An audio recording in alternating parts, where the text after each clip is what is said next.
우리가 아브라함의 인생을 계속 살펴보는 것은 아브라함의 인생이 우리 인생과 같기 때문입니다.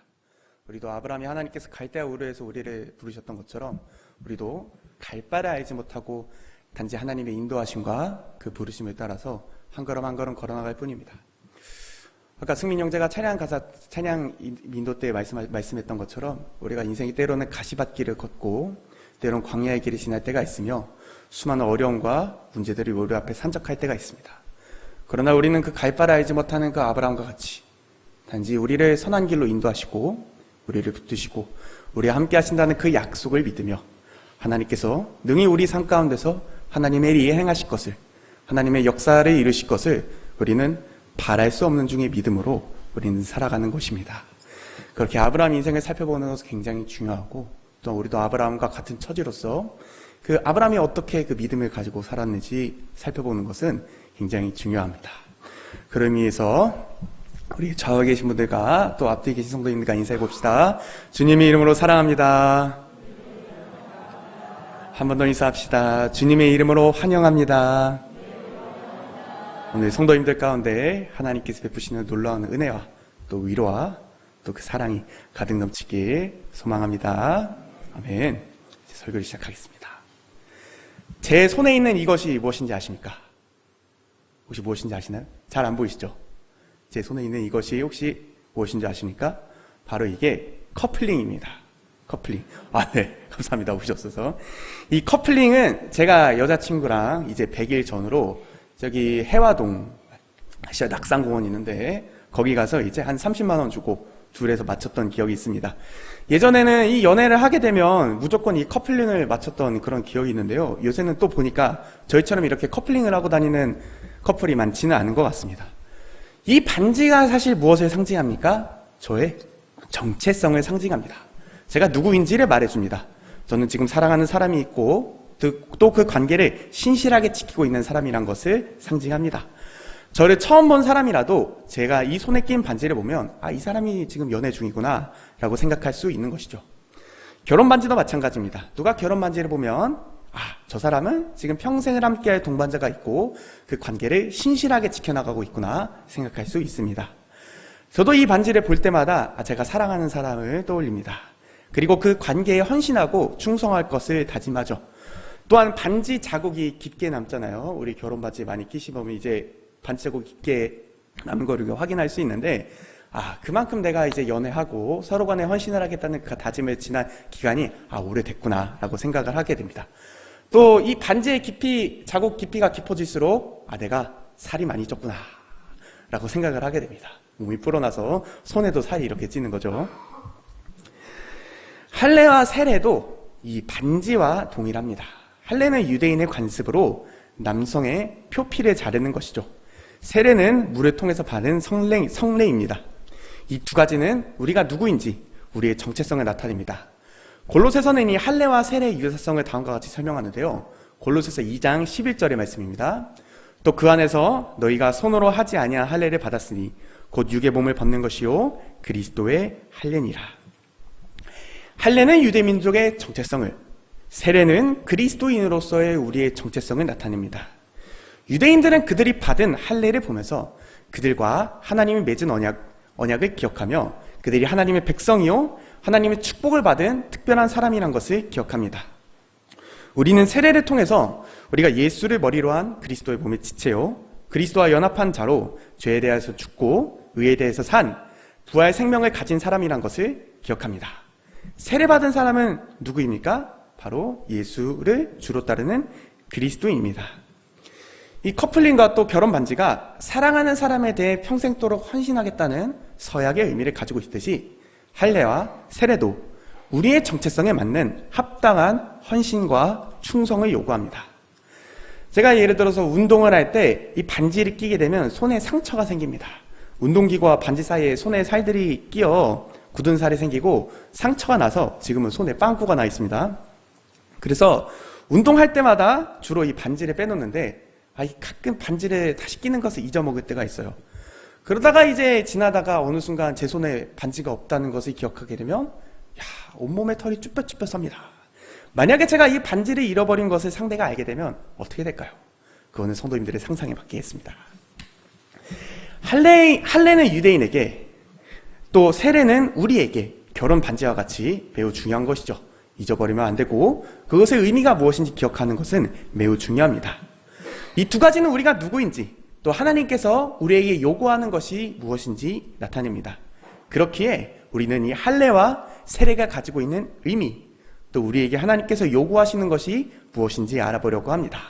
궁금하지 않으십니까? 그럼 오늘 본문이 초대하는 하나님과 아브라함의 이야기로 들어가길 소망합니다. 아브라함은 99살이 되었습니다. 하나님께서 아브라함과 하셨던 약속, 자손과 땅의 약속은 희미해져 가는 것 같았습니다. 아브라함은 이전에 롯이나 엘리에셀과 마찬가지로 그가 하갈에서 낳은 자식인 이스마엘이 자신의 혈통을 이을 자라고 생각했던 것 같습니다. 그리고는 하나님께서 말씀하십니다. 오늘 본문의 1절의 말씀은 다음과 같이 얘기합니다. 나는 전능한 하나님이라. 너는 내 앞에 행하여 완전하라. 아브라함은 잘못된 선택을 했었습니다. 하나님의 약속을 신뢰하지 못하고 아내 사라의 말을 들어 하갈에게서 이스마엘을 출생했습니다. 그것은 당시 아브라함 때에 굉장히 흔한 관습이었으나 그럼에도 이스마엘의 출생은 아브라함이 하나님의 약속을 온전히 신뢰하지 못했다는 점을 나타냅니다. 그래서 하나님께서는 아브라함에게 말씀하시죠. 너는 내 앞에서 행하여 완전하라. 쉽게 말하면 아브라함, 너 잘못했으니 내 앞에서 똑바로 행하라는 뜻입니다. 이것이 오늘 아브라함과 그의 믿음의 자손이 우리에게 하나님께서 명령하시는 바입니다. 무엇을요? 너는 내 앞에서 행하여 완전하라. 그 근거가 무엇입니까? 바로 하나님이 전능한 하나님이시기 때문입니다. 아브라함과 우리가 믿는 하나님은 누구십니까? 하나님은 무에서 유를 창조하시고 없는 것을 있는 것으로 부르시는 하나님이십니다. 하나님께서는 계획하신 것을 능히 성취하시는 하나님이십니다. 그렇기에 우리는 아브라함이 99세나 되는 그런 상황 가운데서도 능히 하나님께서 아브라함과 하신 언약을 지키실 것을 믿습니다. 마찬가지로 아브라함의 삶 가운데 역사하신 이 전능하신 하나님이 우리 삶 가운데 역사하실 줄을 믿으십니까? 아멘. 이 아브라함의 하나님께서 모든 것을 능히 성취하시는 이 전능하신 하나님께서 우리 삶을 인도하시고 붙드시며 함께 하시며 우리 삶을 그가 원하시는 수준까지 만들어 가실 것을 믿습니다. 때로는 우리 삶 가운데 하나님의 역사를 경험하지 않는 순간들이 길어질 때가 있죠. 우리는 끔찍한 하나님의 침묵을 때로는 경험하기도 합니다. 매일 예배 자리 나왔을 때 뜨거운 하나님의 임재와 어떤 은혜를 받았으면 좋겠지만 우리 인생은 그렇지는 않죠. 아브라함도 이스마엘을 낳고 13년이라는 하나님의 침묵 이후에 하나님께서 나타나셨습니다. 하나님께서 생각하신 결정적인 때에 하나님의 말씀을 받았죠. 우리 믿음의 인생도 마찬가지입니다. 우리는 우리 삶 가운데 전능하신 하나님의 역사하심을 경험하는 순간도 있지만 대부분의 경우는 하나님의 침묵 가운데서 살아갑니다. 그런 가운데서 우리는 어떻게 해야 됩니까? 결정적인 하나님의 때, 하나님의 인도하신 그 계획을 믿으며 하나님께서 우리 가운데 역사하실 것을 기다리며 우리 정체성을 지키며 싸우는 삶을 살아야 합니다. 그렇다면 우리의 이 정체성, 우리가 가지고 있는, 우리가 누구인지에 대한 이 정체성을 지키는 싸움은, 이 정체성을 지키는 삶은 무엇일까요? 그것은 오늘 1절에서 아브라함과 하나님께서 우리에게 말씀하신 바입니다. 먼저는 너는 내 앞에 행하여입니다. 우리는 하나님 앞에서 살아야 합니다. 하나님 앞에서 행하다는 의미는 지역하면 하나님 앞에서 걸어가다라는 뜻이죠. 즉 하나님과 동행하며 하나님 앞에서 살아가는 삶을 뜻합니다. 두 번째는 무엇입니까? 완전하라입니다. 우리는 하나님의 말씀에 순종하여 거룩하고 흠이 없이 살아야 합니다. 아브라함의 잘못된 선택으로 인해 그는 하나님의 약속을 신뢰하지 못하는 죄를 저지르게 되었습니다. 그래서 하나님께서는 아브라함과 우리에게 뭐라고 말씀하시죠? 완전하라 라고 명령하신 것이죠. 우리도 마찬가지로 이 하나님 앞에서 하나님의 말씀에 순종하여 거룩하고 흠이 없게 살아야 합니다. 이것이 하나님께서 우리가 속한 삶의 자리 가운데서 요구하시는 것입니다. 그것은, 그 삶은 무엇입니까? 다 같이 따라해 볼까요? 코람데오. 네, 한 번 더 따라해 봅시다. 코람데오. 네, 코람데오는 무슨 뜻입니까? 하나님 앞에서란 뜻입니다. 하나님 앞에서 하나님의 말씀에 순종하는 삶입니다. 저희 총신대학교 강의실에 탁 들어서면 앞에 하나님 앞에서 코람되어라고 착 붙여져 있습니다. 종종 어떤 교사님들은 이제 시험을 볼 때 감독관에 계시지 않고 이제 하나님 앞에서 시험 봐라 하면서 이렇게 나갑니다. 교수님이 나가셨다고 해서 우리가 시험을 볼 때 컨닝을 하거나 아니면 옆 사람 답안지를 훔쳐보거나 그래도 될까요? 그럴 수 없습니다. 하나님께서 나의 부정행위를 지켜보고 계신다는 것을 믿기 때문입니다. 하나님께서 지금 내 앞에 계신다는 것을 알면 우리는 부정행위를 할 수 있을까요? 또 옆 사람의 답안지를 훔쳐볼 수 있을까요? 그럴 수 없을 것입니다. 하나님 앞에서 사는 사람은 말씀 앞에서 순종하여 완전하게 흠이 없이 살아야 합니다. 이 코람더의 삶이 우리의 삶이 되시길 소망합니다. 하나님께서 아브라함에게 말씀하셨던 것처럼 우리에게 말씀하십니다. 너는 내 앞에 행하여 완전하라. 지금 성도님의 삶이 때로는 믿음의 실패를 겪고 있든 하나님 말씀에 순종하는 삶을 살아가든 하나님께서는 오늘 우리에게 이 코람데오의 삶, 너는 내 앞에 행하여 완전하라를 말씀하십니다. 그렇기에 각자 주어진 삶의 자리에서 하나님 앞에서 살아가는 삶, 흠이 없는 완전한 삶을 살아가는 성도님들 되시길 소망합니다. 또한 하나님께서 요구하시는 것이 무엇입니까? 바로 우리가 그리스도인으로 사는 것입니다. 아브라함이 받았던 할례는 그의 정체성이 바뀌었다는 상징입니다. 그가 하나님과 이제 언약을 맺은 백성이라는 상징, 또 그와 그의 백성이, 그의 후손들이 하나님의 백성이라는 상징이죠. 마찬가지로 세례도 우리의 정체성이 바뀌었다는 상징입니다. 이전에 죄악된 생활하던 우리가 하나님의 은혜로 그리스도인이 되었다는 뜻이죠. 할례와 세례가 우리의 바뀐 정체성을 나타내기 때문에 이 두 가지는 매우 중요합니다. 유대인들은 이 할례를 매우 소중하게 여겼고 또 자부심을 가지고 있었습니다. 우리도 마찬가지로 세례가 정말 중요하다는 점을 우리는 기억해야 되나, 할례보다 어쩌면 더 귀한 이 세례를 너무 가볍게 다루는 모습이 있지 않을까 생각하게 됩니다. 예를 들어서 우리가 진중 세례, 그러니까 군대에서 받는 세례의 의도와 중요성은 정말 중요합니다. 매우 공감하지만, 그러나 제가 훈련소에 있었을 때 이런 일이 있었습니다. 저는 경기도 양평에 있는 24단이라는 훈련소에서 복무를 하고 있었는데요. 훈련소에서 종교 활동을 하던 중 이제 세례를 보통 이렇게 받지 않습니까? 그래서 이 세례를 받으면 치킨을 먹고 텀블러를 준다고 목사님께서 말씀하시는 거예요. 그랬더니 예수님을 진짜 잘 믿을 것 같은 신실한 청년이 이 텀블러 하나를 받으려고 또 세례를 받는 것 아니겠습니까?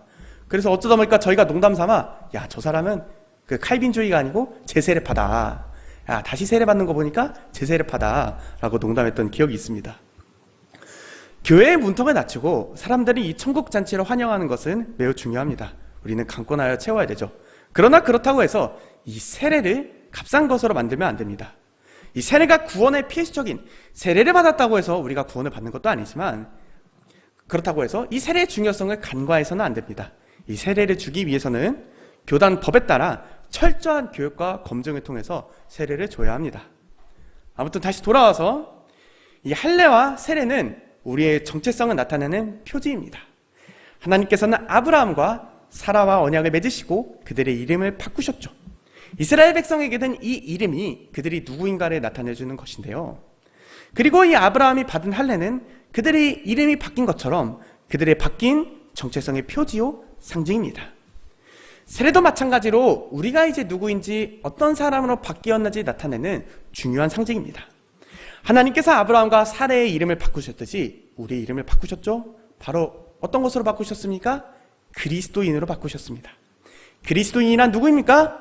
예수 그리스도를 주와 그리스도로 섬기는 사람을 뜻합니다. 더 나아가서 우리는 예수님을 머리로 한 그리스도의 몸의 한 지체가 되죠. 회사에서는 어떤 부장님, 과장님 이런 식으로 불릴 수 있겠지만, 우리는 이제 교회 공동체 안에서는 장로, 권사, 집사, 성도 등 다른 정체성을 가지게 되는 것이죠. 초대교회에서는 이 나는 그리스도인이다라는 신앙 고백에 목숨을 걸었습니다. 그들은 로마 재판 앞에서도 죽음의 위험 앞에서 사자의 무례에 끌려가더라도 이 나는 그리스도인이다라는 고백을 놓지 않았었습니다. 제가 참고하는 책에서는 다음과 같이 얘기하는데요. 나는 그리스도인이라다란 자신의 모든 것을 결정하는 고백이었다. 그리스도인이란 이름을 어떤 대가를 지불하더라도 예수님을 기꺼이 따르겠다는 충성 고백이었다. 그리스도인이라는 이름은 예전 삶의 방식을 버리고 하나님의 자녀로 태어났다는 선언이었기에 그리스도인이라는 것은 단순히 호칭이 아니라 어떻게 살고 궁극적으로 어떻게 죽을 것이냐를 결정하는 새로운 삶의 방식을 선포하는 것이다. 아멘. 세례는 그리스도인이나 세례를 받든 세례를 받지 않든 그리스도인에게 중요한 것은 바로 이 세례입니다. 우리가 받은 세례를 기억하면 우리가 누구인지 알 수 있죠? 우리가 누구입니까? 예수를 주와 그리스도로 섬기는 그리스도인입니다. 그리스도인이라면 마땅히 예수 그리스도 앞에서 복종하는 삶을 살아야 합니다. 우리의 머리이신 예수 그리스도, 우리 왕이신 주인이신 예수 그리스도만을 참되게 섬기며 살아야 합니다. 성도님들 가운데 이 고백, 나는 그리스도인이다 라는 이 믿음의 고백을 놓치지 마십시오. 우리 삶 가운데서 이 예수를 주와 그리스도로 섬기는 그리스도인의 삶을 살아가시길 소망합니다. 그렇다면 우리는 어떻게 우리 삶 가운데서 이 그리스도인의 정체성을 가지고 살 수 있을까요? 그 비결은 마찬가지로 이 세례에 있습니다. 로마서 6장의 가장 중요한 구절은 세례와 이 그리스도와 연합을 잇는데요. 한번 6장입니다. 그러므로 우리가 그의 죽으심과 합하여 세례를 받음으로 그와 함께 장사되었나니 이는 아버지의 영광으로 말미암아 그리스도를 죽은 자 가운데서 살리심과 같이 우리로 또한 새 생명 가운데서 행하게 하려 함이라. 아멘. 우리가 어떤 그 CCM 가수인지는 지금 기억 안 나지만 그 주의 손에 나의 손을 포게, 이 찬양 혹시 다 아십니까? 아, 네, 고개 끄덕으신 거니까 아는 것 같습니다. 이 찬양이 바로 이것을 뜻하는 겁니다. 세례의 의미는 그리스도와 연합이요, 우리는 세례를 통해서 그리스도와 함께 죽고 그리스도와 함께 부활합니다. 다시 살아나는 것이죠. 물에 담겨서 죽고 이제 다시 나옴으로써 살아나는 것을 경험합니다. 우리가 바울이 홍해 사건 얘기했을 때도 그 이스라엘 백성이 갈라진 홍해를 쫙 지나갔을 때 이거를 세례라고 비유를 했거든요. 이와 동일합니다.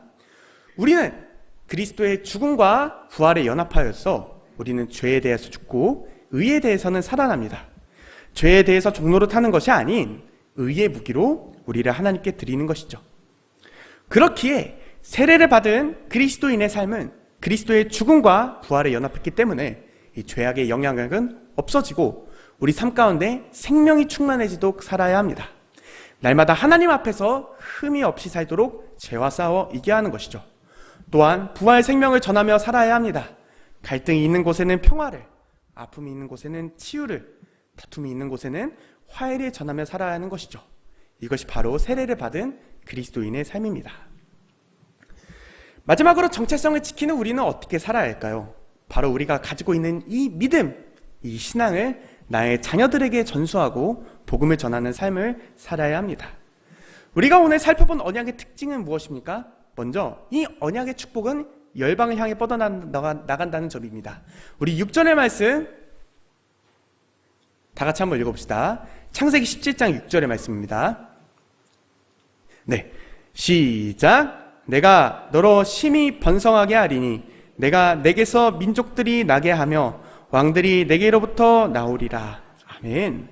하나님께서 아브라함과 하신 언약은 모든 민족들과 왕들, 즉 모든 열방을 향해 뻗어나는 것이죠. 아브라함의 언약의 축복으로 인해 그의 후손들 가운데 민족들과 왕들이 나오게 됩니다. 두 번째로 이 언약의 특징은 이 언약이 영원하다는 것입니다. 7절과 8절의 말씀입니다. 시작. 내가 내 언약을 나와 내 및 내 대대의 후손 사이에 세워서 영원한 언약을 삼고 너와 내 후손의 하나님이 되리라. 내가 너와 내 후손에게 내가 거류하는 이 땅 곧 가나안 온 땅을 주어 영원한 기업이 되게 하고 나는 그들의 하나님이 되리라. 아멘. 여기서 말하는 언약이 영원하다는 뜻은 시간적으로 영원하다는 것도 마찬가지지만 어느 것도 하나님의 계획을 방해할 수 없이 하나님의 언약이 성취된다는 것을 뜻합니다. 마지막으로 이 언약의 특징은 공동체적인데요. 10절의 말씀입니다. 다 같이 읽어봅시다. 시작. 너희 중 남자는 다 할례를 받으라. 이것이 나와 너희 후손 사이에 지킬 내 언약이니라. 아멘. 이 할례는 집안 남자들이면 모두 받아야 했어요. 가족이나 이방 사람이나 모두 받아야 했습니다. 언약은 공동체를 향하기에 이 가족과 더불어 온 열방을 향합니다. 이 언약의 축복은 아브라함을 넘어서 그의 가족, 이방, 또 열방을 향해 퍼뜨려야 합니다. 앞서 살펴본 것처럼 하나님께서 아브라함과 하신 언약은 열방을 향하며 영원하며 또 공동체적입니다. 죄송합니다. 그렇기에 아브라함 언약 안에 있는 우리는 이 아브라함의 언약의 축복이 우리의 속한 가정과 우리의 속한 삶의 자리 가운데 전수하고 전달해야 합니다. 특별히 성도님들에게 권면하기는 우리는 우리 가정 가운데서 이 아브라함의 언약의 축복이 흘러가도록 믿음의 신앙을 잘 전수해야 합니다. 우리 아이들의 말씀으로 올바르게 양육하고 눈물로써 영혼을 위해 기도하고 올바른 신앙의 습관을 들인다면 하나님께서 아브라함에게 약속하신 언약의 축복을 받을 수 있을 것입니다. 우리 자손들 가운데서 민족들이 나며 왕들이 나오게 될 것입니다. 이제는 한국 기독교 역사가 길어져서 믿음의 5대라고 하지 않습니까? 믿음으로 신앙의 유산을 잘 전수한 집안에서는 믿음의 사람들이 많이 일어나는 것을 볼 수 있습니다. 특히나 나는 5대다 이렇게 얘기하는 그런 집안들을 보면 그 가운데서 목회자로의 부르심을 받는 사람들이 많이 일어나는 것을 볼 수 있었습니다.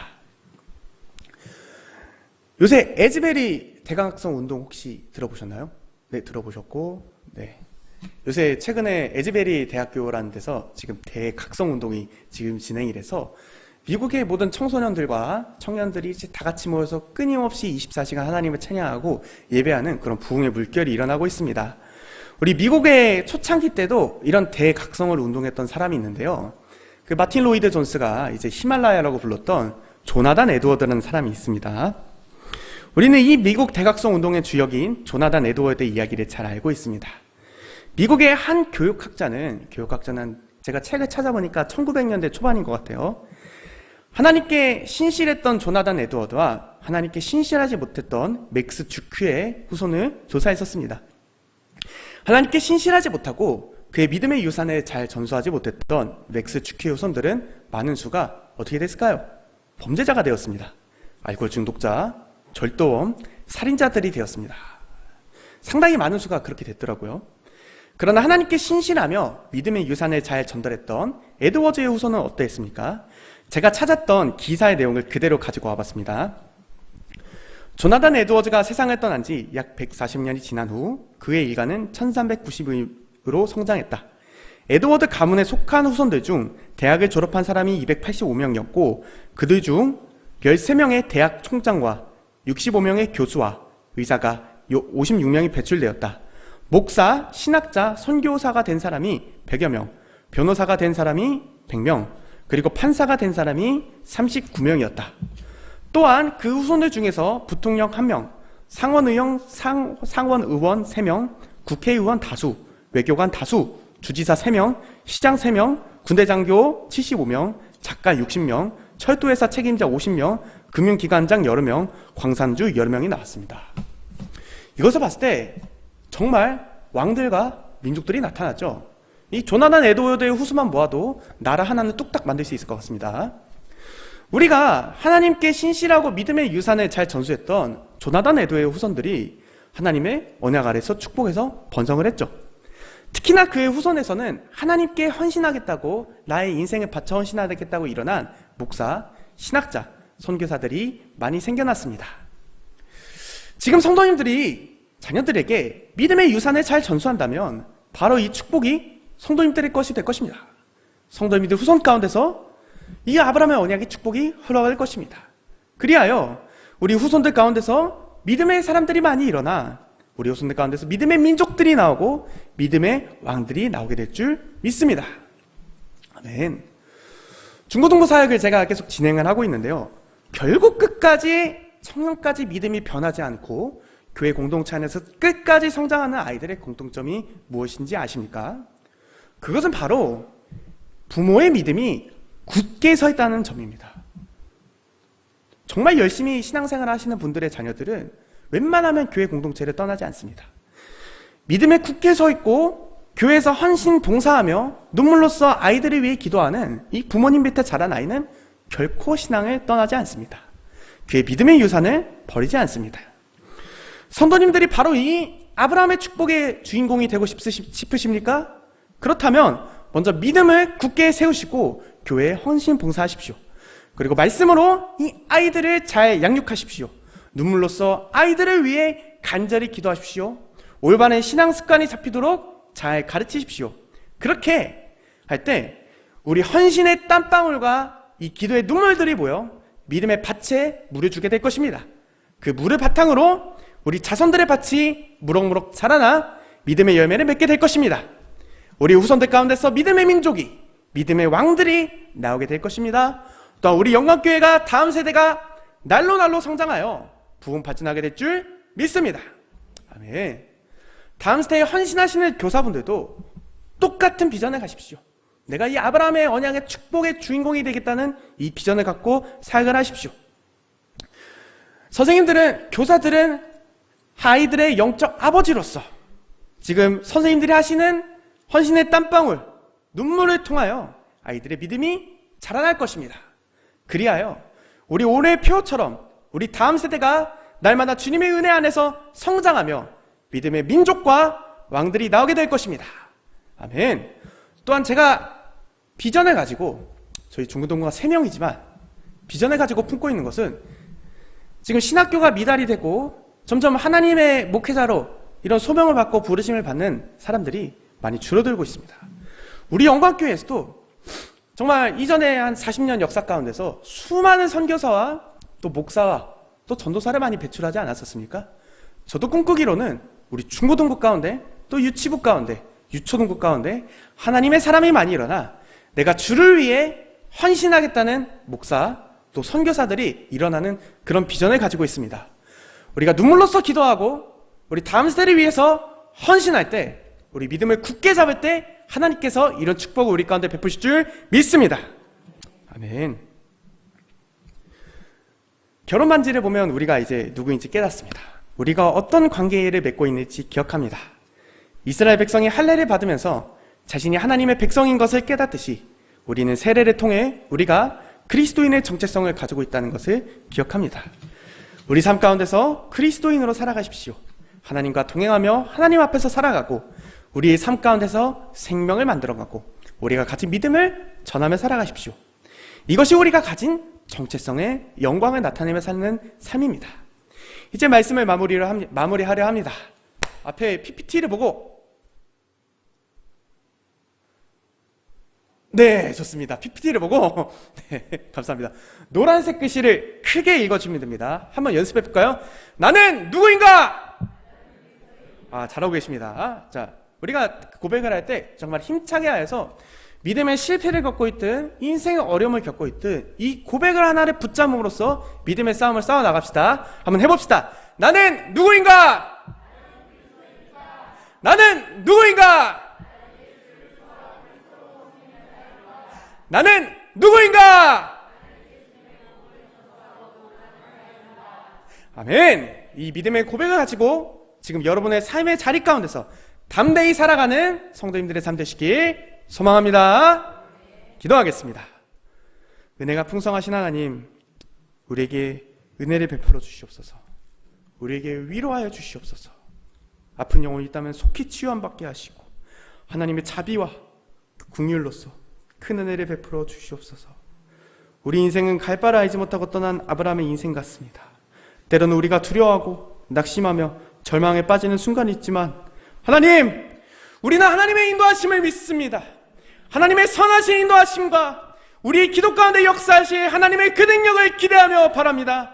하나님, 우리 영광교회 가운데 크신 위로를 하나님 허락하여 주시옵소서.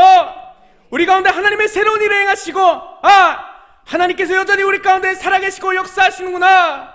하나님께서 우리 가운데 함께 하시고 우리 가운데 크신 은혜를 베풀어 주신 것을 깨달아 알아갈 수 있는 우리 공동체 될 수 있도록 하나님의 크신 위로를 허락하여 주시옵소서.